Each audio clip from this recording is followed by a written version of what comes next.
E o ministro da Fazenda, Fernando Haddad, disse que o governo vai divulgar nos próximos dias o plano de contingenciamento para limitar o impacto das tarifas de 50% impostas pelos Estados Unidos sobre a exportação de diversos produtos brasileiros.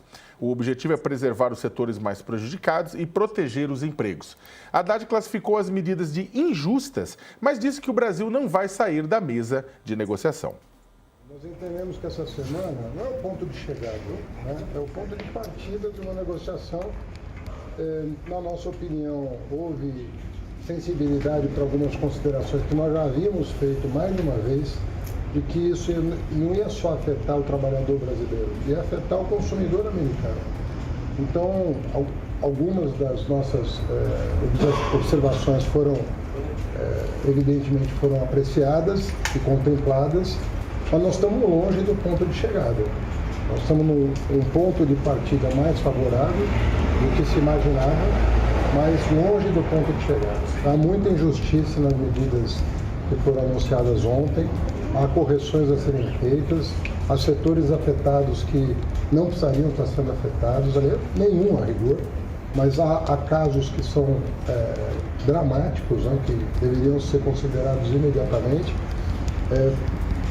A assessoria do secretário Bessel fez contato conosco ontem e que finalmente vai agendar uma segunda conversa.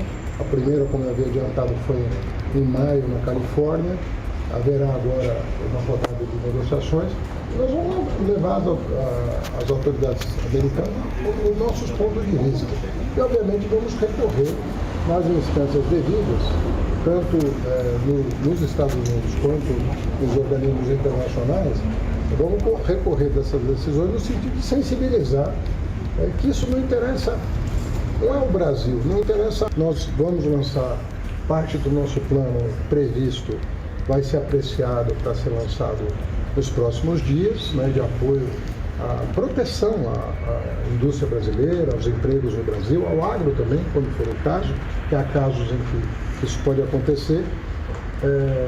Dentro do plano de contingência já havia a previsão de medidas nessa direção e nós vamos agora calibrar justamente à luz do que foi anunciado ontem, nós vamos fazer a calibragem para que isso possa acontecer o mais rápido possível. O decreto assinado ontem pelo presidente Donald Trump aumentou para 50% a alíquota sobre produtos brasileiros, aumentou em 50% a alíquota sobre produtos brasileiros, mas também apresentou uma lista de quase 700 exceções que beneficiam os segmentos estratégicos, como o aeronáutico, o energético e parte do agronegócio. Por outro lado, setores como café, carne bovina, frutas devem sentir o impacto com força. A medida tem 7 dias para entrar em vigor e a decisão ainda isenta produtos que estavam em trânsito para os Estados Unidos desde que eles cheguem ao país até o dia 5 de outubro.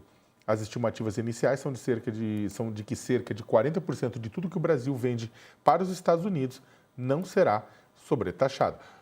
Josias, começando contigo, é claro que o tarifaço é uma desgraça, né? A gente vai falar disso com o tempo. Só que, no final das contas, não vou dizer que saiu barato, mas veio um tarifaço mais meia bomba no final das contas, né? Com metade do tamanho que o pessoal achou que viria. E o governo pode ainda também tirar alguns benefícios disso, uma vez que alguns desses produtos devem, segundo os economistas, reduzir preços aqui, pelo menos no curto e médio prazo, como café e carne, né? Bom dia. Muito bom dia, Sakamoto. Olha, esperava-se por uma bomba e veio um tiro de morteiro, não é algo negligenciável, mas, evidentemente, o estrago foi menor do que se imaginava, né? E, até por isso, o ministro Fernando Haddad, da Fazenda, amanhece esse dia após tarifaço com a mesma serenidade que exibia na véspera. Ele continua falando em negociação, não em retaliação. E é bom que seja assim, porque, de fato, o tiro, o morteiro do Trump, ele atenuou a sanção econômica, potencializou o caráter político do ataque, aplicando aí contra o ministro Alexandre de Moraes a lei Magnitsky, que impõe ao ministro uma asfixia financeira. E, nesses dois casos, o Trump vinculou a sua incursão pelo Brasil ao drama criminal do Bolsonaro. que é tratado ainda por ele como uma vítima ficcional de caça às bruxas, né? Então, num primeiro momento, é inevitável constatar que o Trump deu uma piscada, né, na economia.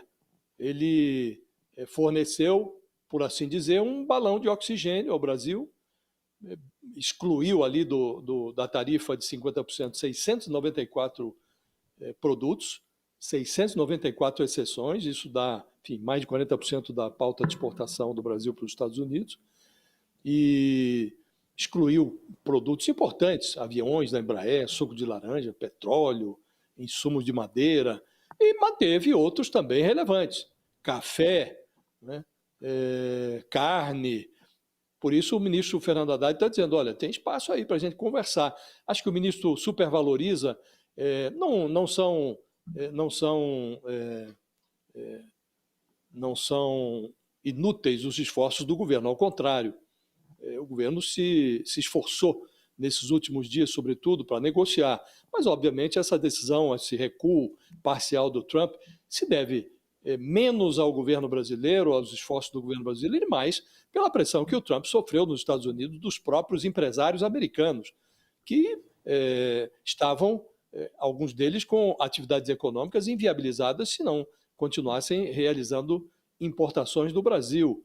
Então, teve uma pressão interna, o que fez o Trump recuar do ponto de vista econômico. E essa prova de que, essa demonstração de que a maluquice não leva o Trump a rasgar dinheiro, proporcionou ao governo, à Bolsa de Valores, um certo suspiro, alguns setores econômicos. Ficou entendido que tem ainda espaço para conversar. Agora, na política, o ataque produziu o oposto do que pretendia o Trump.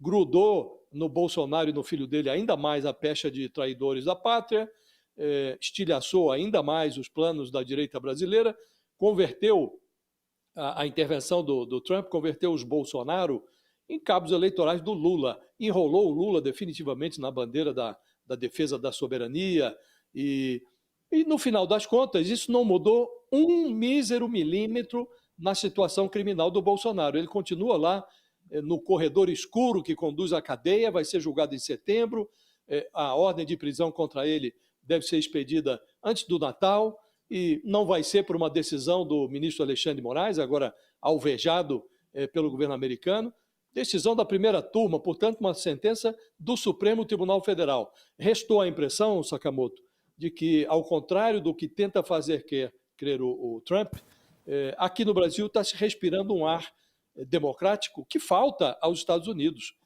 Então, por conta desses ares democráticos, é que o Bolsonaro vai para a cadeia a despeito dos esforços do Trump. Então, do ponto de vista econômico, o Trump piscou e, do ponto de vista político, ele deu material para o Lula fazer política, para o Lula se enrolar na bandeira da soberania e complicou a vida do Bolsonaro.